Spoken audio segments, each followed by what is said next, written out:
Welcome to the Municipal Services and Environmental Sustainability Committee meeting on February 20th. It's 5 o'clock somewhere, but right now it's 5 o'clock here. So I'd like to call the meeting to order and roll call. Vice Chair Jim Posh.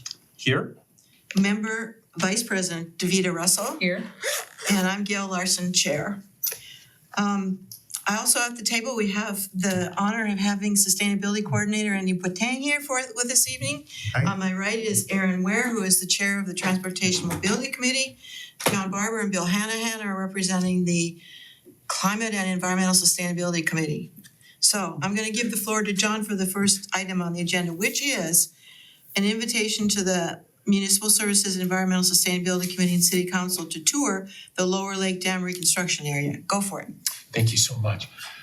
We have the Northeast Ohio Regional Sewer District preparing to rebuild Horseshoe Marsh into a marsh along the Doan Brook, which is our southern border, the city's southern border, in the next couple of years.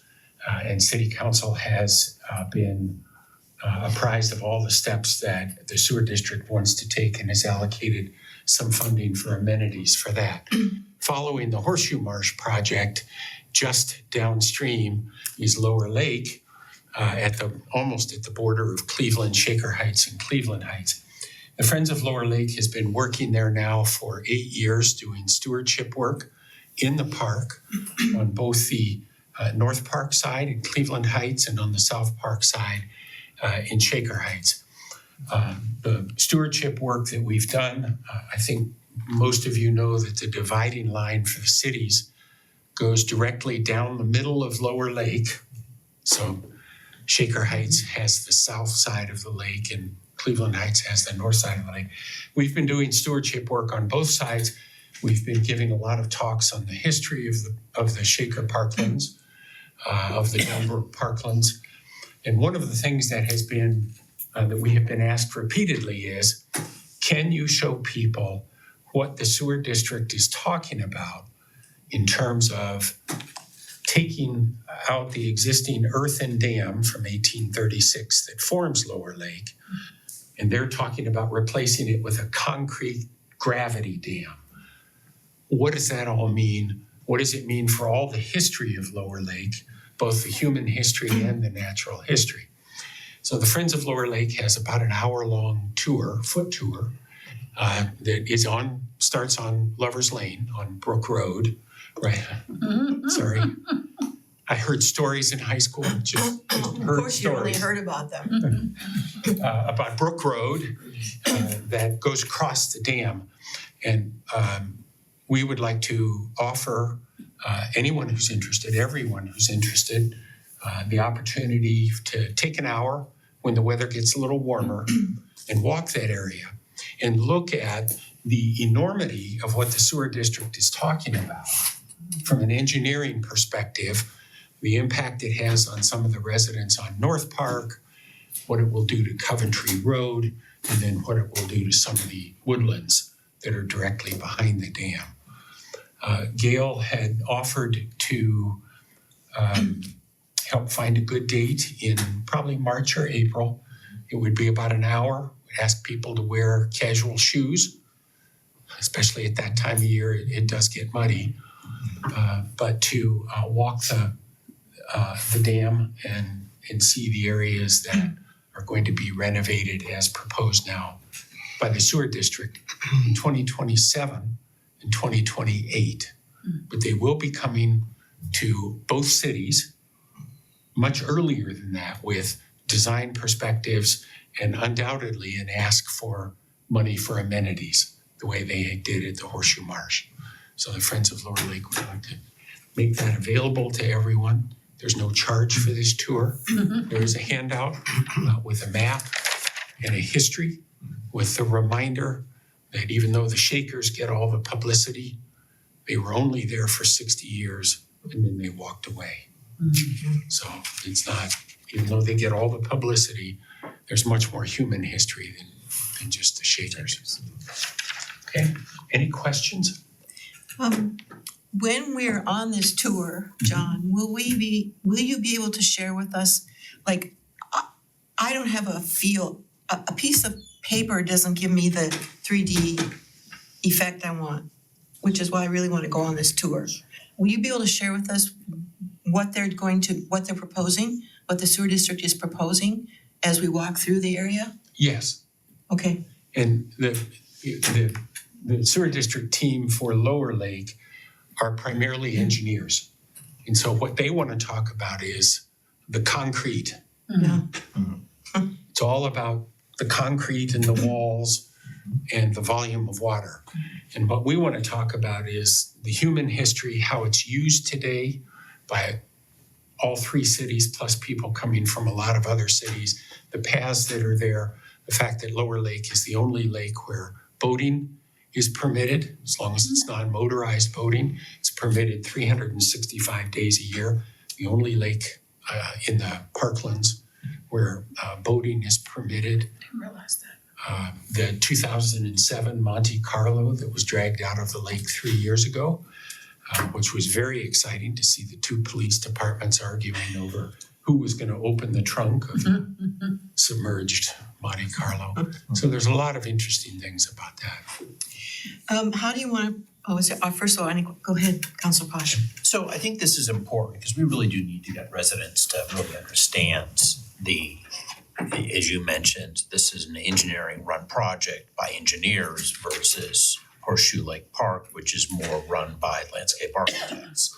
I mean, top tier landscape architects. I mean, I think when you sort of look at how it's all been funded, that's where all the money's going. And you really don't see strong landscape architecting going on in Lower Lake. But there is a plan to put like a 6-foot wall right on North Park, to deal with a 100-year floodplain, which is pretty massive. And it's really going to change the whole dynamic. I mean, if the plan proceeds, it's going to really change the dynamic. I don't know if it's right or wrong. I don't know enough information, but I think it is important that people do need to get keyed in, and they need to understand what the sewer district is talking about. And I'll leave it at that and leave it for your tour. I'm anxious to go on it.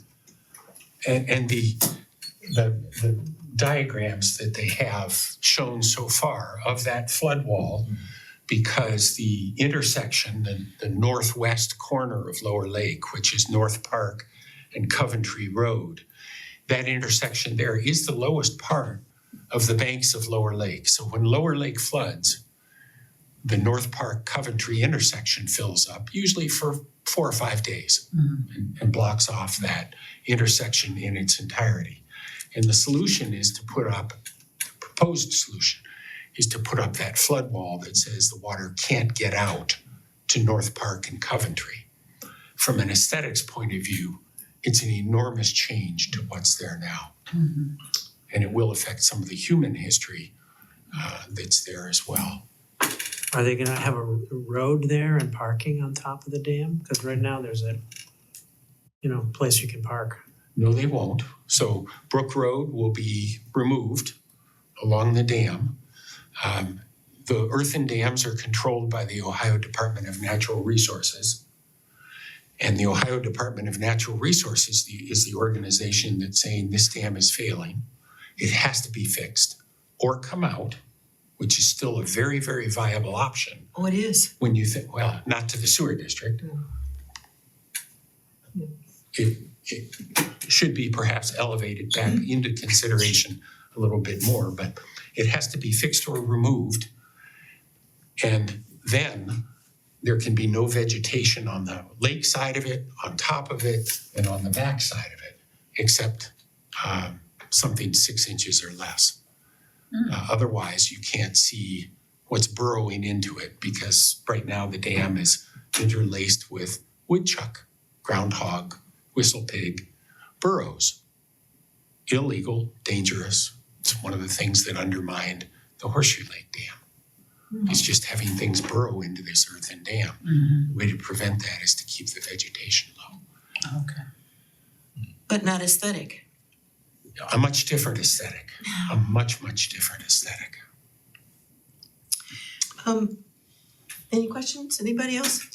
Well, there'll be a walking path around so that you can continue to walk Correct. around the lake on top Yes. of the dam, yeah.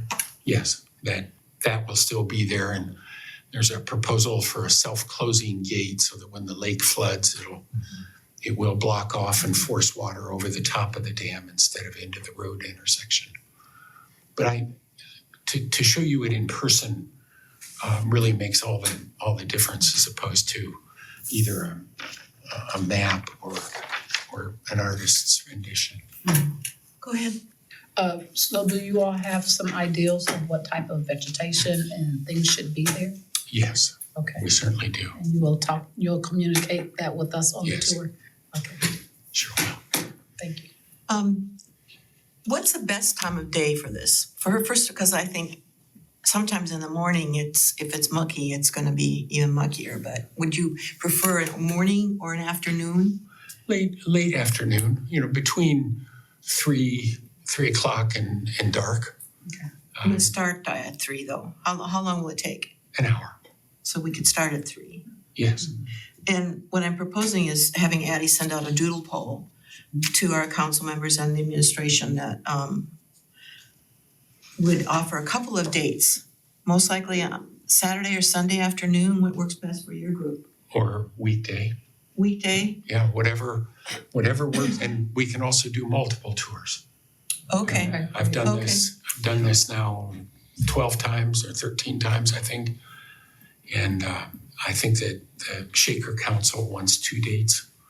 Shaker Council wants to do this walk also because they're looking at the South Park side. It's evenly split. The only difference between the sides of the lake is that Shaker permits fishing and Cleveland Heights doesn't permit fishing. so the fish So have to all the stay. lake, all the fish have moved over to I don't think you want those fish, the north side of the lake. like big goldfish. Quick question here. Yes, go ahead. So, John, I recall conversations around how the wall will be adaptable, particularly to changing weather and climate patterns. Particularly all the projections, for our area regarding, intense rainfall, precipitation, storms, etc. What is the latest regarding that? The latest is that the sewer district continues to run its models of what will a flooded Doan Brook deliver into Lower Lake in 10-year, 50-year, and 100-year storms. The Ohio Department of Natural Resources says all of the hardscape has to be built for 100-year storms. And the sewer district has gone back to revise their definition of a 100-year storm. And as you know so well, they're taking up the volume of water, which means perhaps that the flood walls will need to be higher still. And just a follow up to that, how well are they incorporating nature-based solutions? Andy, the way I respond to that is it's engineers, and they seem to be more focused on hardscaping than softscaping. I think that the cities, both cities, will have the opportunity to weigh in. My concern will be at what point in the design phase. There was some conversation about how at Horseshoe Marsh, it was in essence presented as here's what we think we're gonna do, and we have the flexibility to move 50 feet this way or 50 feet that way. And what we're arguing for is get everybody involved earlier with the hardscaping. Exactly. It's a good idea. Yeah. If you'll do me a favor and send me the dates that has Shaker already staked out their dates? No, they're debating it, Okay. arguing it. Oh, okay. I'm just gonna have Addie, what I wanna do is find out the interest first of all. And so we'll do a doodle poll to the relevant people and then find out what the interest is and would you think we should offer a weekday so staff would Yes. wanna participate? Yes. At least one weekday? Yes. 1 weekday would be good. And maybe a couple of weekend dates for people that might have plans and they could work around it, so. My recommendation would be April. Okay, Yes, yeah.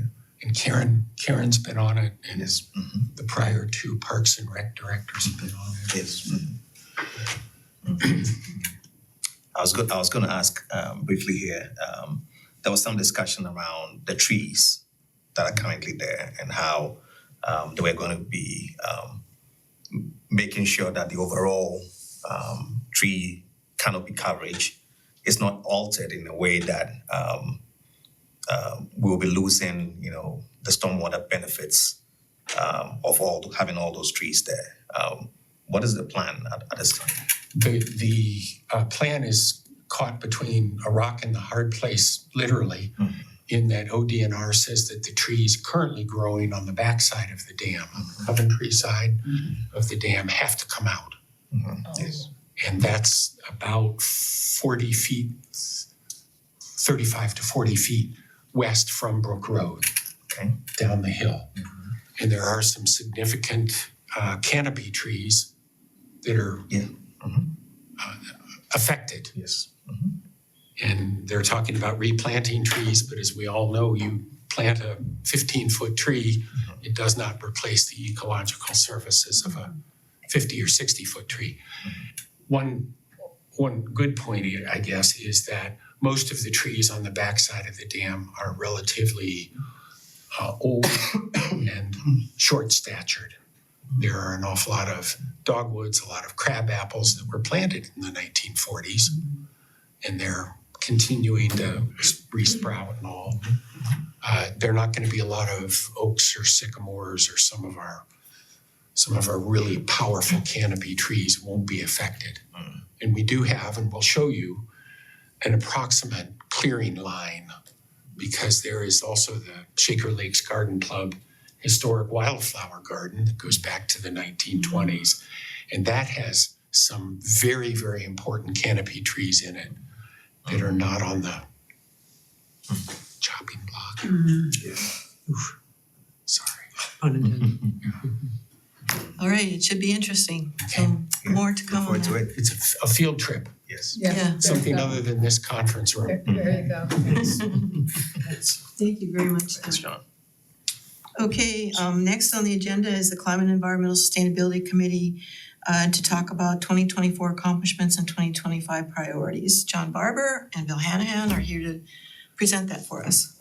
I'll just start out by saying we do not have a committee-approved report, and I'm sorry about that. We had a SESC meeting on Tuesday, and I got a little bit ahead of my skis on that, and the report is in draft format, and the committee members are commenting on it in the next couple of weeks. My goal is to, Bill and I will bring back a completed report when we have full, complete committee agreement on it. But we met, I think, 8 or 9 times in 2024. Andy is a non-voting member. Gail is a non-voting member. Our committee is full. We have all our members on it. We have a quorum for every meeting. We have been working through a number of mechanical issues and communications issues, trying to get our communications running smoothly.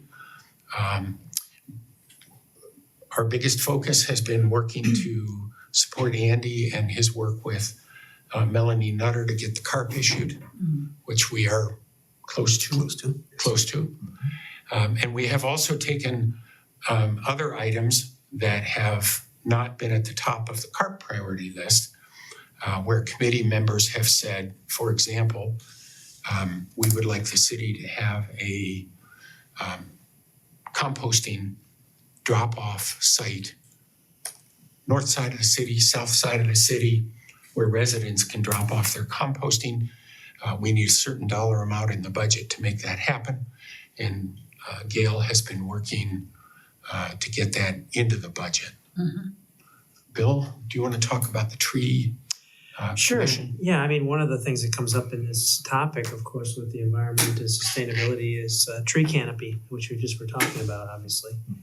And I'm on the Heights Tree People, which is a community nonprofit, of course, but so it's a particular something that I'm particularly interested in. But to stand on the shoulders of giants, this committee that's a KESC was actually part of the Transportation Committee 3 years ago, and they actually had recommended a tree advisory board be formed for the council. And apparently that went nowhere. But I know the people that were on that, and so I just kind of brought it again to the council, and it was kind of like, again, sort of, we can't do that. Under your current definition of your committee, according to Bill Hanahan, our law Right, the legal, right, we went to the legal channels to see if we could do that. And we were thinking, well, we could have a working committee to work with the master tree plan, which is in the works. And we couldn't really do that formally under our guidelines from the legal department. But we hope to do that informally, like Heights Tree People, for example, and whoever else is interested in trees, which is a lot of people, actually. So we're kind of waiting for Andy and the master tree plan to emerge, so we could have some input about the revisions in the tree ordinance and the rest of the master tree plan, the inventory and the planting.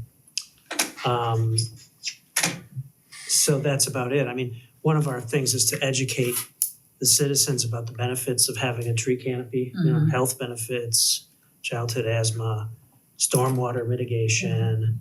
It intersects with a lot of the other things that are on the CARP. So yeah, I don't know. What else can I say about that? Our committee sees ourselves as a resource for council and for the administration. We have a wide variety of interest and even wider variety of opinion about things. So we feel like we reflect council in that respect. We can, we have been asked to research some things. We have also heard from a number of residents who have ideas that they think we should be focused on, and we have brought those to the committee. We haven't made much progress on the resident-initiated issues as we get our feet under ourselves. We've also tried to be a resource for Andy wherever possible, answering questions, maybe doing a little bit of research on the side. We were very active in the workshops last year for CARP. And then everyone on the CARP has their own areas of interest as well that we'd like to push forward. So I think we'd like to answer any questions, but that's the gist of the committee. Yes. If I could mention briefly here, I think one notable achievement, if I could put it this way, of the Climate and Environmental Sustainability Committee has been, particularly for the Climate Action and Resilience Plan, the level of involvement, particularly with the review of the draft plan. And that is, I think the work that was done by the committee is excellent, because we wanted, the city administration wanted to ensure that the community had a lot of input regarding the plan, development of the plan, the priority areas, the strategies, implementation, and all of that. And so, and the reason behind that is that if the residents don't have an opportunity to make input at the time that we're creating the plan, when it gets to implementation, there'll be that disconnect. And so we wanted to emphasize that. And I thought, the more excellent thing we had was, at the time having the SEX fully staffed, if I can call it that, and operational, right? And so the SEX did a great job reviewing the draft, and then providing all that critical input that was needed, to help shape up the plan. And I think that is something that we want to continue to do, have that level of collaboration between city administration and the committees. And I know probably I don't speak for the other committees, but this one in particular, have that collaboration and, have that input so we can structure things, having viewed the different perspectives to the issues that we're looking into. So that this is excellent, and I want to commend the SESC. Of course, I co-chair, but Yourself. it's a great opportunity. Yes, thanks. Yeah, I think one of the things that I see happening is, for instance, we've talked to Coordinator Boateng about what do you need additionally help with?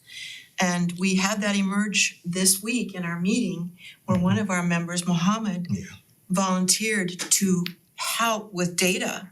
And because you're gonna need data to verify if you've had an effect. And so that was really exciting to me with all the different interests. We're just like your committee.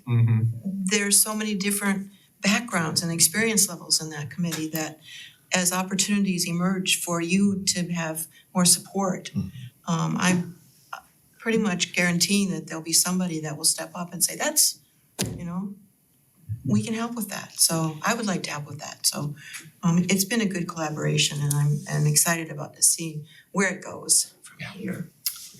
There's much to do. Yes, Yeah. yes, a lot to do. This collaboration is good. I did want to ask you one question. Yes. With this, the tree project here, will CARP be influencing that at all? Will the climate resilience plan be influencing the lower lake, the trees coming down and that sort of thing? Yes, so that's why I asked, because we wanted to ensure that for the solutions to, that we're proposing for Lower Lake and all that we're considering a lot of nature-based solutions. And I know there's so much emphasis on the hardscape and, the hard strategies versus the soft strategies like the nature-based solutions. Yeah. And if you factor in the fact that, we're trying to, promote, having healthy urban tree canopy, and then we are going to be losing some trees, right? And these trees have a lot of weight when it comes to carbon sequestration and storage and all that. And so felling those trees, and then in some places planting some trees, which would take time. It's kind of, going counter to what we're trying to do. But I think we have to look at it holistically, and look at what is in the best interest of what they're doing, but making sure still that we are not shooting ourselves in the foot, if I could use that, but making sure that we have the nature-based, side of things well factored into all of that. So it's not hardscape heavy or hard strategies heavy. If I might just add on to that, please. One of the things that the committee is just adamant about, and I'm going to steal some of Aaron's thunder, I know that, I'm sorry, Aaron, is that the committee feels very, very strongly that the sustainability lens looks at everything that comes before council. We hope that every time something like the Lower Lake Dam project comes in front of council, there's a question.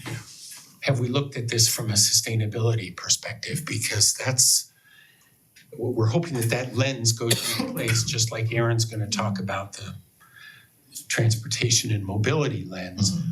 It's the sustainability lens, so that Andy is at every meeting all the time and constantly asked, how does this look from a sustainability perspective? Mhm. Really united on that front. Yeah. Good. Okay. Moving on. All right. And next is Aaron Ware, who is Vice Chair of the Transportation Mobility Committee. Go ahead.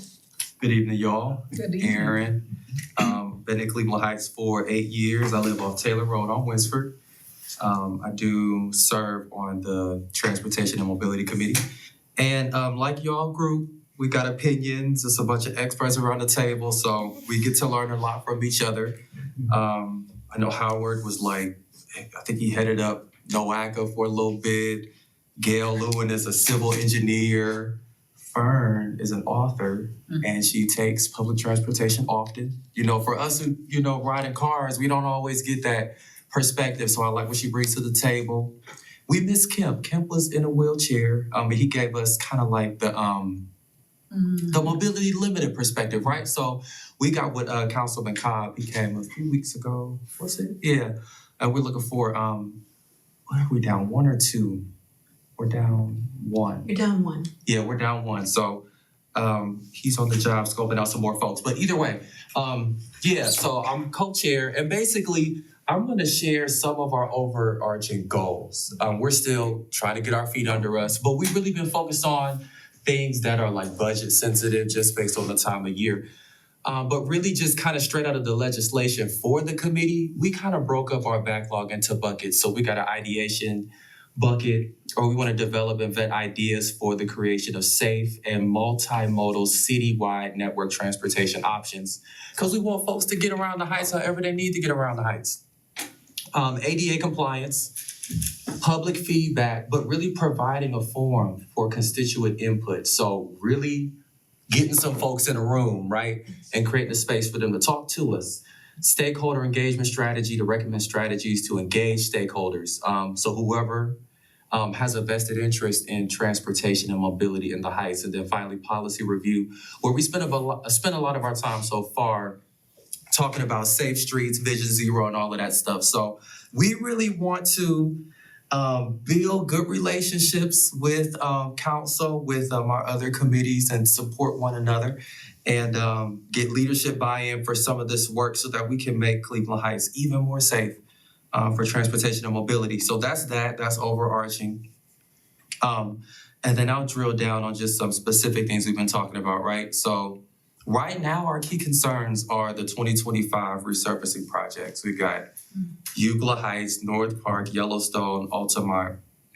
And those present opportunities for us to implement that safe or the complete and green streets policy. So Chris Brace, who's also on board, is an analyst by day. So he can take any data set and materialize it into something beautiful. So he's done crash data, he's done budgets, CBAs, all kind of stuff. So we can have a good plan to present to leadership. But it requires kind of like that immediate coordination with planning, public works, and whatnot. So we have Dan Horrigan on board to work with us and build that relationship and help push that agenda in that area. So that's that. We did amend the crosswalk to our presentation. So we got your back on that. We all thought it was a great idea at the intersection of North Woodland and Arlington to connect the existing park trailheads. So we want to do that as well. What else? How did the committee decided? I can't piece it together in my brain. Did they decide how they're going to implement that thought or get that initiative to the people that need to have it? No, we haven't. Next committee meeting, perhaps we should talk about. We really should, yeah, because so far it's like, yeah, we gotta get, we want to get them invited. So, the different directors of the groups invited to our meeting so we can present these things. And I know a couple of the committee members were like, let's get something on paper that they'll commit. And, there's some hard drivers, which I love the ambition, but I want to have a chance to have that FaceTime, right? So we can really personify the group. We're not just disgruntled residents. There's some experts around the table that I'm learning a lot from. So I think that's gonna be great and kind of like that relationship building. I'm a project manager by I guess career, so I'm really like, can we set up a repeatable process? So every time there's, a road project, we can get in the room and, because we got a really good, I'll call it an overlay where we took the road resurfacing projects and literally like just overlaid the complete and green streets requirements over the existing plans so that Public Works can just work it into their budget before it's finalized. So we're excited about that. Clearly, I keep coming back to it. Can I ask a question about the road surfacing stuff? So we currently budget about $2.5 million for road work, which is a limited amount of resurfacing. One of the things that I'm going to be, and this is sort of news to maybe council members in this room, is propose an increase in that budget item.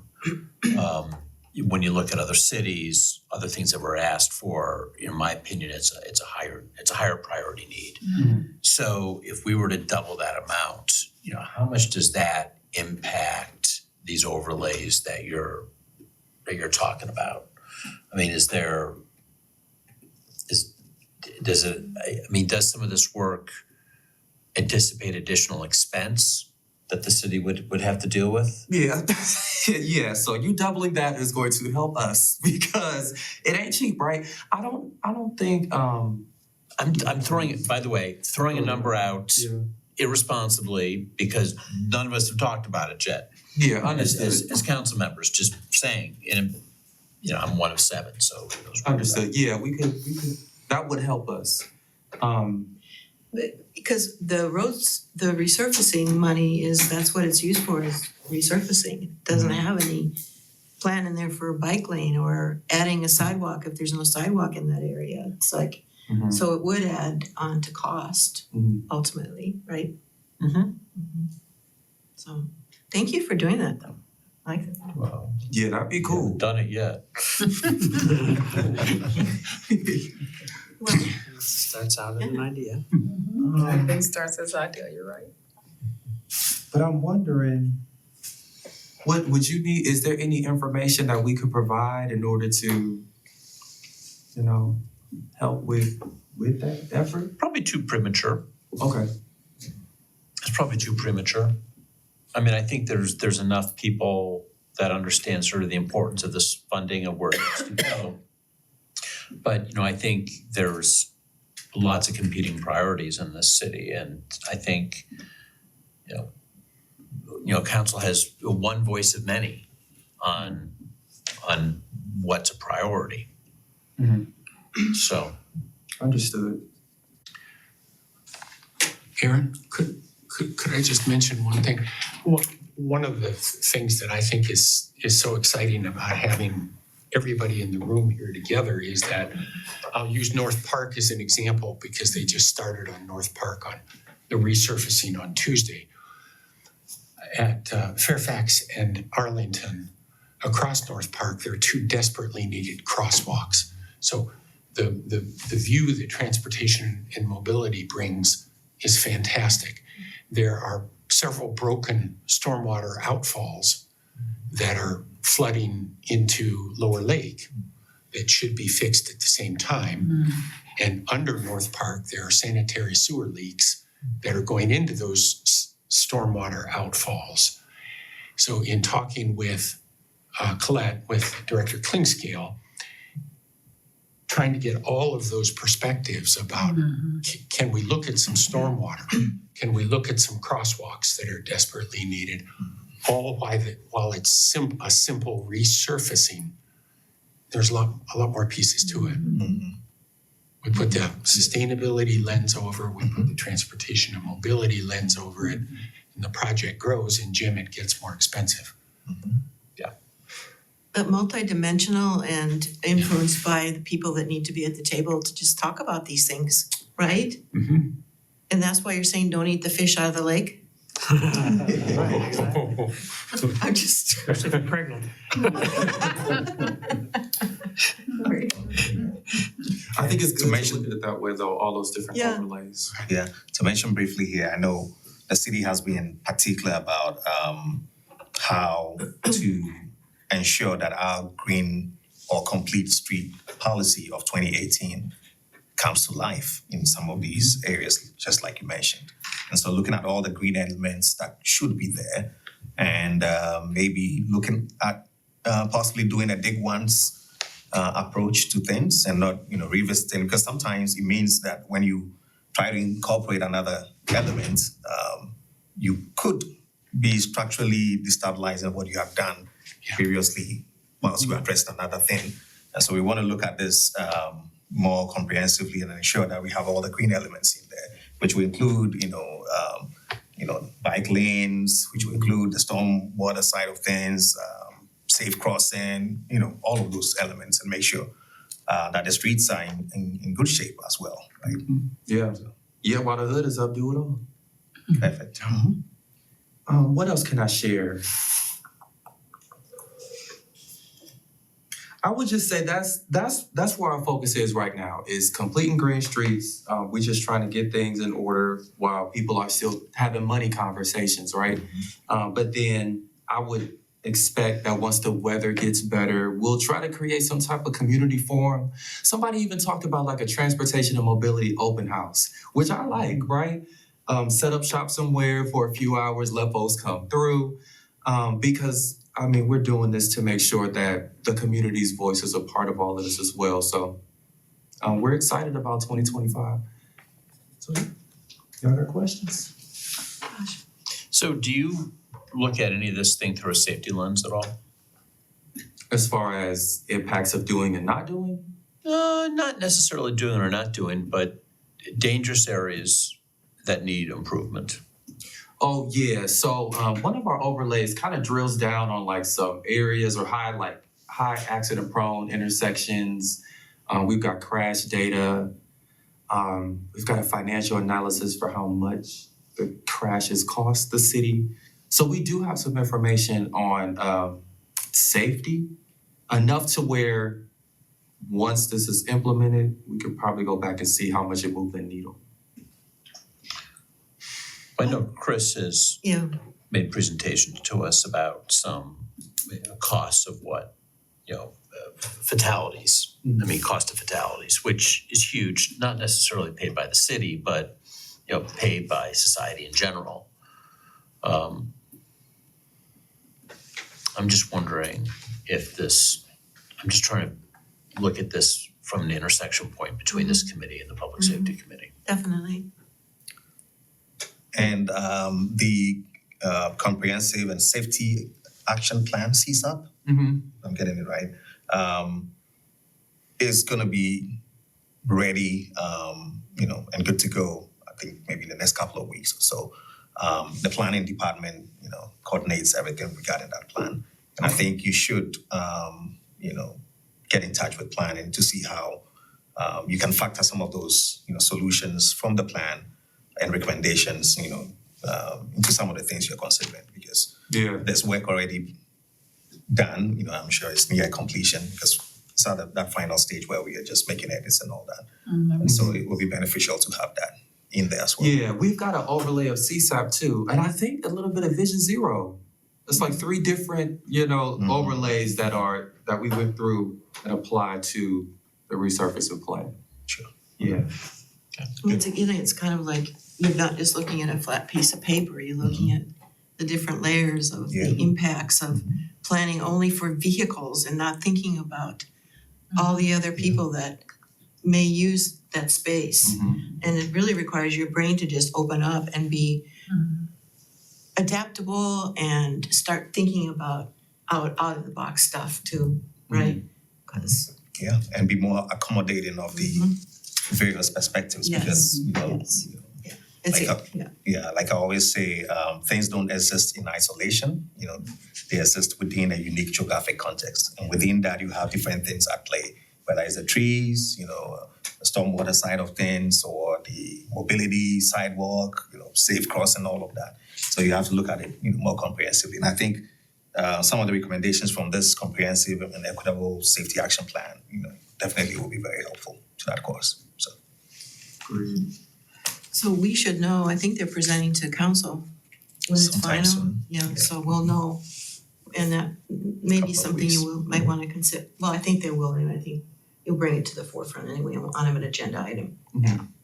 Cause we've been waiting for it. Yeah. Anything else, anybody? It's good. Thank you so much. Thank you. Thank you for your Thank you work. all. Thank you for all your work, Thank you. volunteer work. Thank you. It's quite exciting because we are at a time in our city where all these things are starting to pull together and people are engaged, and I think that's the most exciting part of it. So, I don't have anything else. Do you have any other committee members? No, ma'am. Okay. So I would like to send Steve home at 5:44 this evening. We're going to adjourn this meeting. Thank you, Steve.